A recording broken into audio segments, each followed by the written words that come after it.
मसीह यीशु में आप सबकी सलामती हो। मैं मुबशर सलामत गुलाब मसीह लतीफ़ाबाद हैदराबाद पाकिस्तान से। आज हम खुदा उनके कलाम में से सीखने वाले हैं बाप या वालिदैन, क्योंकि कल फादर्स डे है। तो एडवांस में आप सबको, जितने भी बाप इस दुनिया में हैं, सबको ये फादर्स डे मुबारक। आपको बाप होना बहुत बहुत मुबारक हो।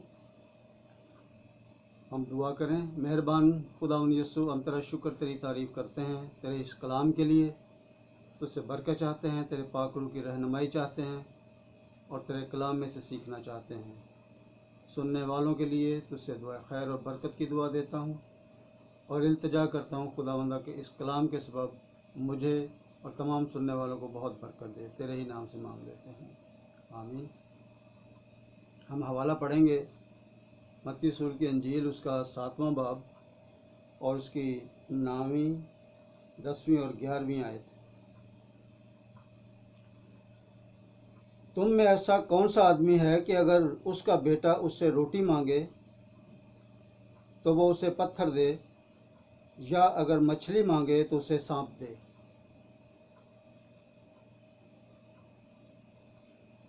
बस जबकि तुम बुरे होकर अपने बच्चों को अच्छी चीज़ें देना जानते हो, तो तुम्हारा बाप जो आसमान पर है अपने मांगने वालों को अच्छी चीज़ें क्यों ना देगा।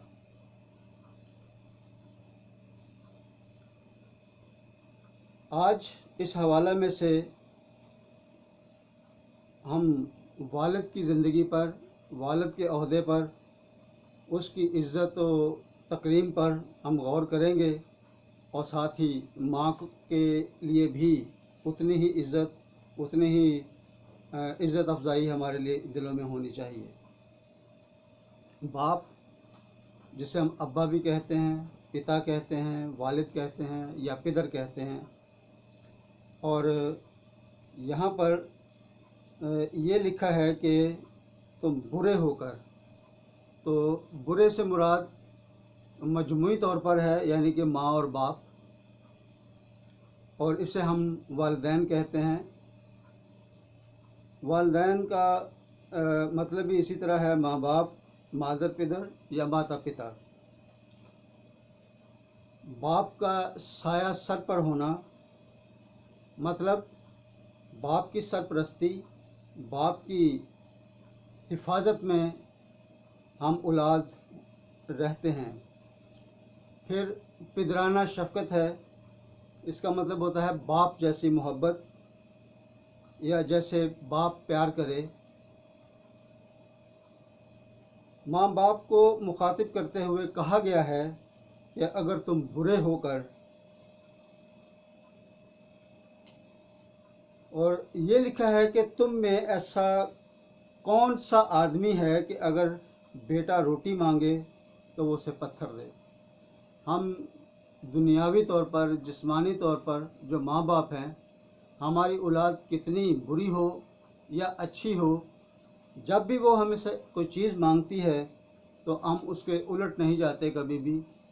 हमें पूरी कोशिश के साथ हम ये करते हैं कि हम अपनी औलाद को, जिसकी ख्वाहिश औलाद ने की है, हम उसको पूरा करें। और यहाँ पर एक तमसील हमें दी गई है कि जिसमें लिखा है कि अगर औलाद पत्थर मांगे, रोटी मांगे तो हम उसे पत्थर नहीं देते। और पत्थर क्या चीज़ है कि वो चबाने की चीज़ नहीं। अगर हम चबाएंगे, बच्चे को देंगे, बड़े को देंगे, अपनी औलाद को देंगे, तो वो उसके दांत टूटने का ख़तरा। फिर दूसरा लिखा है कि अगर वो मछली मांगे तो उसे सांप तो नहीं दोगे।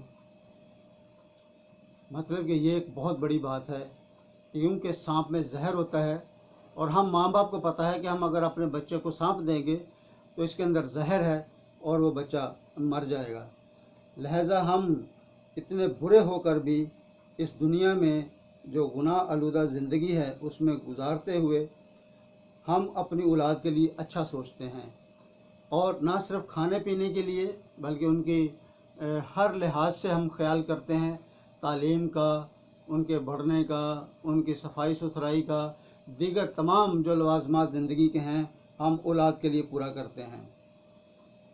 और फिर हम माँ बाप जो हैं, जिस तरह हम औलाद से प्यार करते हैं, हम औलाद को चाहते हैं, तो माँ बाप का ये रवैया जो औलाद के साथ होता है, वो तमन्ना होती है कि उसकी औलाद जो है वो भी वैसा ही रवैया रखे, या वो एक उम्मीद रखता है कि औलाद से वो फरमाबरदारी, प्यार मोहब्बत, उसका उतार चढ़ाव औलाद से दरकार होता है। हमारी औलाद फरमाबरदारी करे, इज़्ज़त करे, माँ बाप यही चाहते हैं। औलाद माँ बाप के साथ क्या करती है? खरूज उसका 21वां बाब और उसकी 15वीं आयत अगर पढ़ें तो उसमें लिखा है कि जो कोई अपने बाप या अपनी माँ को मारे वो कतई जान से मारा जाए। आजकल के हम दौर में देखते हैं, टीवी में, सोशल मीडिया पे, अखबारात में बहुत सारी खबरें आती रहते हैं कि ये जायदाद के पीछे औलाद ने अपने माँ बाप को मारा। अगर माँ अकेली है तो उसको धक्के मार के बाहर निकाल दिए, औलाद है उसको उससे सारा कुछ छीन लिया, उसको घर से बेघर कर दिया।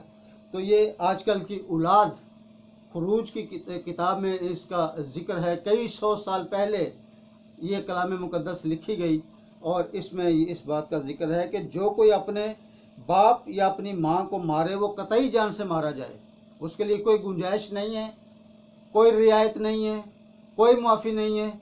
लिखा है कि उसको जान से मारा जाए।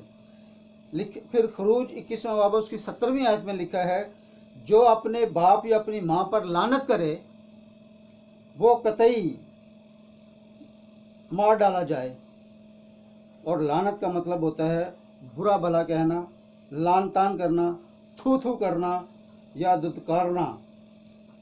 तो हम जो औलाद हैं इस बात पर गौर करें कि हमारे माँ बाप के साथ रवैया कैसा है। इस फादर्स डे पर हम उनके लिए क्या सोच रहे हैं? क्या उनकी इज़्ज़त करना चाहते हैं? अपने माँ बाप को खुश करना चाहते हैं? ये फादर्स डे पर अपने बाप को हम किस तरह से सेलिब्रेट करना चाहते हैं? क्या हम उससे छीनना चाहते हैं कुछ? उनको मारपीट करना चाहते हैं? उनको जलील करना चाहते हैं? या अपने बाप की हम इज़्ज़त बढ़ाना चाहते हैं और उसे तोहफ़तन कोई अच्छी चीज़, अच्छी हम कुछ औलाद नहीं दे सकती तो कम से कम अपने गले से लगा सकते हैं, उनको एक अच्छा प्यार दे सकते हैं। तो ये खुदावंद के कलाम में इससे भी ज़्यादा सख्त बातें हमें मिलती हैं कि जो औलाद माँ बाप की कदर नहीं करती उसके साथ क्या क्या हो सकता है। माँ बाप की इज़्ज़त ना करना, कलाम मुक़द्दस में औलाद के लिए अफसोस का इजहार किया गया है। कलाम मुक़द्दस की किताब यशायाह नबी के सहीफ़ा में से 45वां बाब उसका 10वीं आयत, उस पर अफसोस जो बाप से कहे तू क्या चीज़ का वालिद है, तू किस चीज़ का वालिद है, और माँ से कहे कि तू किस चीज़ की वालदा है। यहाँ आज हम इस दुनिया में भी ये कहते सुनते हमें औलाद जो है वो नज़र आती है कि आप लोगों ने हमारे लिए किया ही क्या है, आप हो क्या, आप कुछ जानते नहीं हो, आपको पता ही नहीं है कि इंटरनेट का दौर कैसा होता है, ये है वो है, बहुत कुछ हम अपने माँ बाप को सुना देते हैं। लेकिन कलाम ऐसी औलाद के लिए अफसोस का इजहार करती है कि जिसने पैदा करके छोटे से लेकर बड़ा किया और हम उनको कह देते हैं कि आपको कुछ पता नहीं है। ये बहुत अफसोस की बात है। जो भी औलाद अपने माँ और बाप को मारती है या तंजिया गुफ्तगू करती है, अपने बाप की और माँ की इज़्ज़त नहीं करती, उसके लिए कलाम मुक़द्दस क्या कहती है?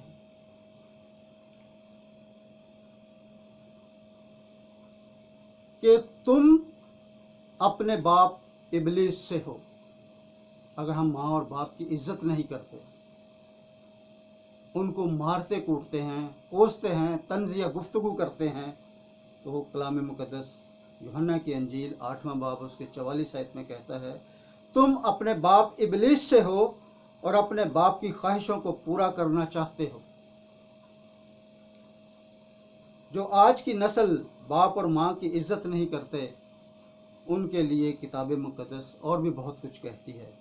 इस्तिस्ना 21वां बाब और उसकी 18वीं आयत, अगर किसी आदमी का ज़िद्दी और गर्दनकश बेटा हो जो अपने बाप या माँ की बात ना मानता हो और उनकी तंबी करने पर भी उनकी ना सुनता हो,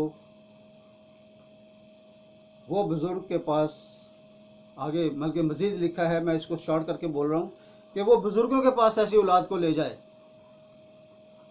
मतलब जो उस वक्त काहिन और लावी थे, आज के दौर में हमारे पास पास्टर साहिबान हैं, खादिम हैं, पादरी साहिबान हैं, फादर साहिबान हैं। तो हमें लिखा है, कलाम हमें बता रहा है कि अगर कोई औलाद बिगड़ गई है तो आप रहनुमाओं के पास उनको लेके जाओ और उनसे कहो कि ये ज़िद्दी है, ये गर्दनकश है और हमारी बात नहीं मानता, हमारी बात नहीं सुनता, या औलाद हमारी बात नहीं मानती, हमारी बात नहीं सुनती, बल्कि ये औलाद उड़ाऊ है, शराबी है। तो इसके कलाम आगे मज़ीद ये कहता है कि ऐसे को संसार करें, मतलब कि पत्थर मारे ऐसी औलाद को, और यहाँ तक लिखा है कि इतना उसको मारें कि वो मर जाए। लिहाजा हमें अपने इस रविश पर गौर करना है कि क्या हम इस सज़ा के हकदार तो नहीं। अगर हकदार हैं तो आज हमें इन सारी बातों से तौबा करने की ज़रूरत है और माँ और बाप की इज़्ज़त करने की ज़रूरत है। और इसका मतलब यह है कि उसको संसार करे और वो मर जाए ताकि दूसरों के लिए नसीहत हो। अगर एक या दो को सज़ा मिल जाएगी तो बाकी जो औलाद है उसको कान हो जाएंगे, वो ख़बरदार हो जाएगा कि कल को मेरे साथ भी ऐसा होगा, और वो इस चीज़ से किनारा कशी करेगा और वो माँ बाप की इज़्ज़त करना शुरू करेगा।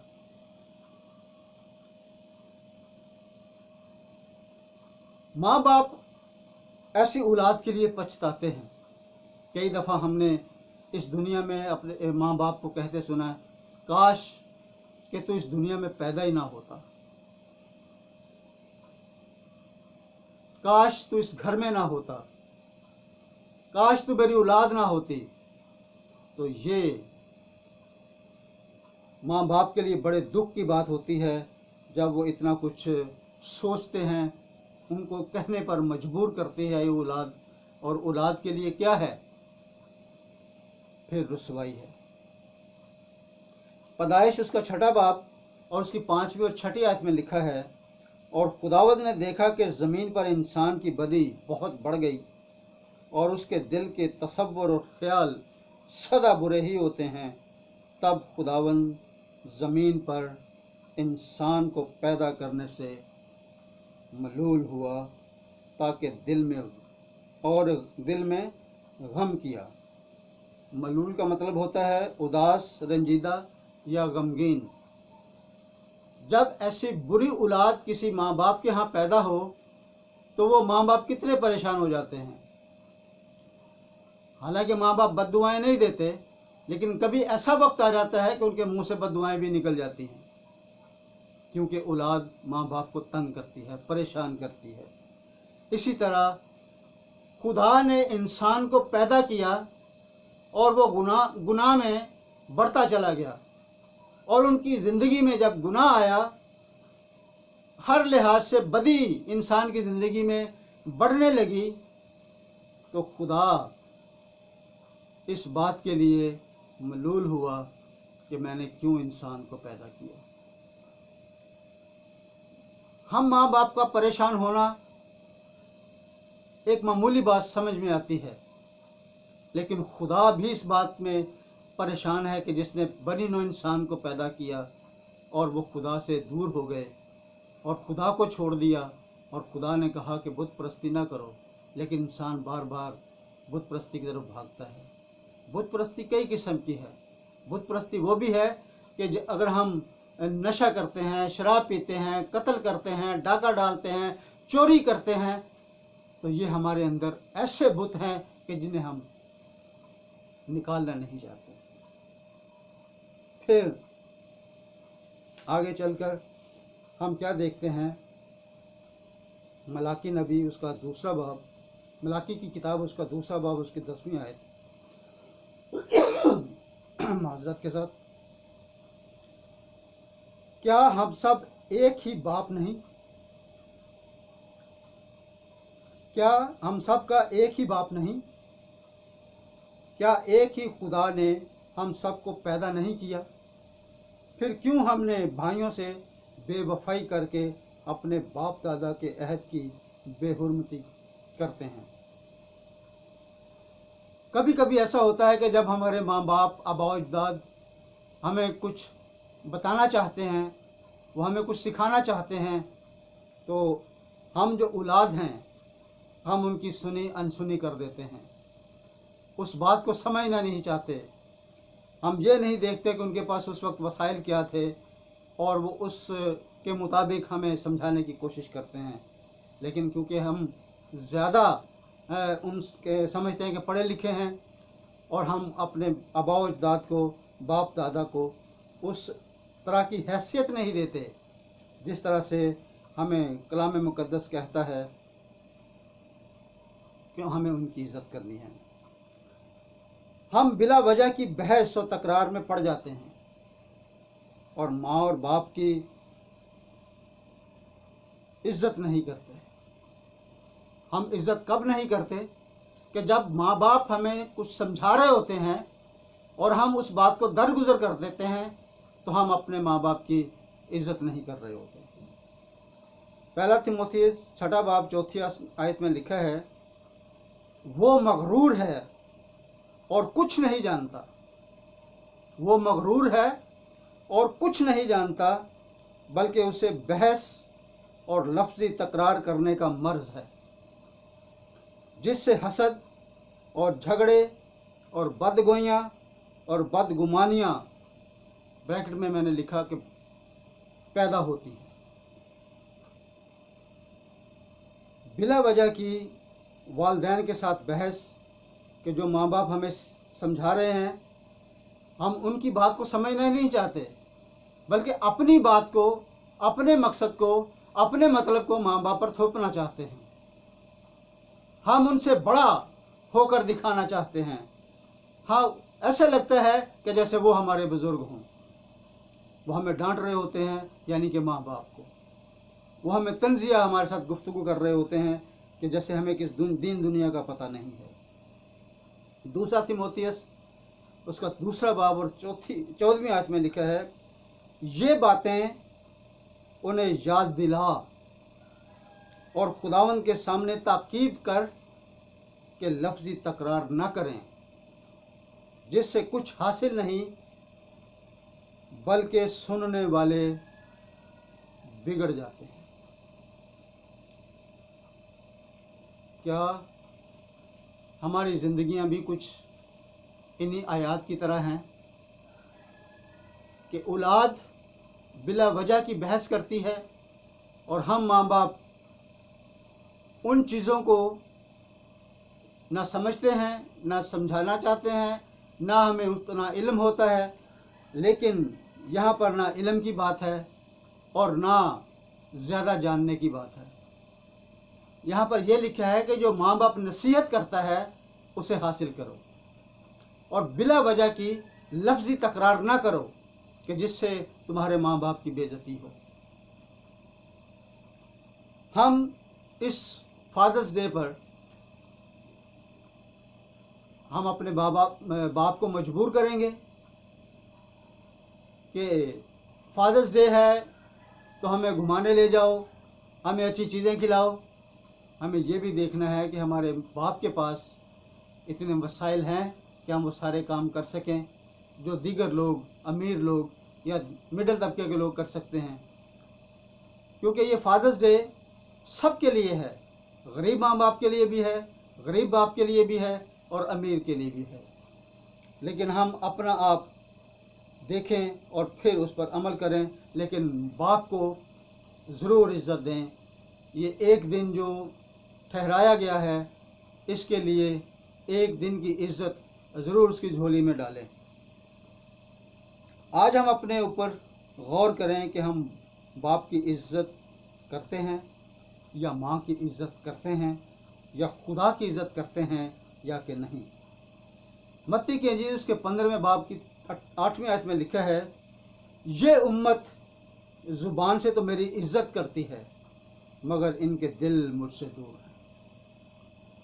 ये खुदा भी इस चीज़ का गिला कर रहा है कि मैंने बनी नौ इंसान को पैदा किया, मैंने बड़े प्यार से इसको बनाया, इसको अपने साथ रखा, इसके साथ गुफ्तगू की, लेकिन इसने मुझसे क्या किया? ये मुझसे दूर हो गया, मेरी इज़्ज़त नहीं की। कलाम ये भी कहता है कि लिखा है कि तुम मुझे खुदावन खुदावन कहते हो, लेकिन मेरी इज़्ज़त कहाँ? इसी तरह हम जो जिस्मानी माँ बाप हैं, हमारे औलाद भी बड़े हमें बाबा बाबा, अब्बा, डैडी जी, पिताजी, बाप कहकर पुकारना, अब्बा कहकर पुकारना, हर लिहाज से वो हमें इज़्ज़त देना चाहते हैं, लफ्ज़ों की हद तक। लेकिन यही सूरत दुनियावी माँ बाप के साथ भी है कि जो हमारा आसमानी बाप कह रहा है कि मेरी इज़्ज़त कहाँ है। हम जिस्मानी तौर पर हम जितने बाप हैं या माएँ हैं, वो भी ये सवाल करती हैं औलाद से कि हमारी इज़्ज़त कहाँ है। आइए हम अपने आप में सोचिए और ख़ासकर औलाद से ये सवाल है कि अपने माँ बाप की इज़्ज़त करते हो, खुदा की इज़्ज़त करते हो या अपने बाप इब्लीस के अहकाम मानते हो। अगर इस दुनिया में इज़्ज़त, बरकत और तरक्की चाहते हो तो बाप और माँ की इज़्ज़त करो, तो खुदावंद जो आसमानी बाप है वो तुम्हारी रोटी और पानी पर बरकत देगा। अगर हमें तरक्की चाहिए, हमें बरकत चाहिए, हमें इज़्ज़त चाहिए, तो माँ बाप की इज़्ज़त करो, क्योंकि कलाम कहता है कि जैसा तुम चाहते हो कि कोई तुम्हारी इज़्ज़त करे, तुम भी वैसा ही उसके साथ करो। अगर औलाद चाहती है कि माँ बाप उसकी इज़्ज़त करें, तो औलाद को भी चाहिए कि वो माँ बाप को पूरी इज़्ज़त दें, पूरा उनका ख्याल रखें, हर तरह से उनका ख्याल रखें, बीमारी की सूरत में, बुढ़ापे की सूरत में, हर तरह से उनका ख्याल करें और उनसे बरकत पाएँ। खुदावंद हम सब को इस कलाम के मुताबिक जो वालिदैन हैं, जो बाप हैं, उनको भी समझने की तौफीक दे, और जो औलाद है उनको अपने माँ बाप की इज़्ज़त करने की तौफीक दे। एक बार फिर आखिर में मैं तमाम बाप, जितने बाप इस दुनिया में हैं, सबको फादर्स डे मुबारक। जो बापों का दिन है वो सबको मुबारक कहता हूँ। खुदा सबको बरकत दे। इस कलाम के मुताबिक हमें अपने आप को सोचने की तौफीक दे, समझने की तौफीक दे। खुदा सबको बरकत दे। आमीन।